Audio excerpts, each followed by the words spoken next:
olunaku olw'eggulo nakuteereddeko embeera ya maama wa Agatha yabadde eyungula ezziga n'olunaku olwaleero obutambi obuli mu kubeera nga buvaayo mwana wattu bukyakaabiza ddala amaziga olw'embeera gy'alimu. Advantage eriwo ku bantu abanfollowinga nti kati at least we are at par.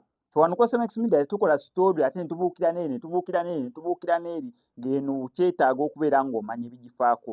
Ensonga ki ntera okugamba nga maliriza story zange subscribinga kuba wenna ayagala okubeera ng'omanya ebisingawo subscribinga ojja beera ng'ofuna notifications ku story zaffe endala ze tukola. Agatha atutegeezezza nti maama we ekimusumbuwa kibumba. Kati otunuulira olubuto luzimbye yenna ekibumba kisobola nnyo okuzimbya omubiri naddala amakerenda oba eddagala lye babeera bakukuba. Embeera ya maama wa Agatha si nnungi. Ki ekyamuleetera okubeera ng'alwala ekibumba? Agatha olunaku lw'eggulo yatugambye nti anywamu kokenge. Agatha tinamwagaddeko butakwekerera mbu ate biki ate kuyisa kungula. Yabadde straight forward. Omuntu yenna n'asobola okubeera ng'amuyamba amuyambe ng'amanyi ki exactly ekiriwo.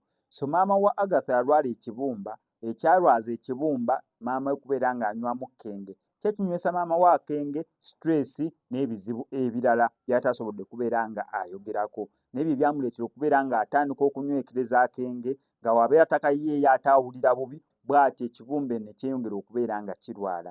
Updates zonna ngenda sigala nzikuwa wano ku SMX Media. Gwe kyonna okukola subscribinga ninga notification bell ebisigadde bituleke naye nga wenna asobola okubeera ng'osabira maama wa Agatha mu ddiini yonna gy'osobola okubeera ng'omusabiramu mu ngeri yonna gy'osobola okubeera ng'osindikamu essaala bambi kikole kubanga embeera gy'alimu si nnungi. Maama wa Agatha atabeera bulungi ne Agatha tabeera mentally stable. Just imagine ng'oyo maama we ali ku kitanda e Mulago ensonga za kibumba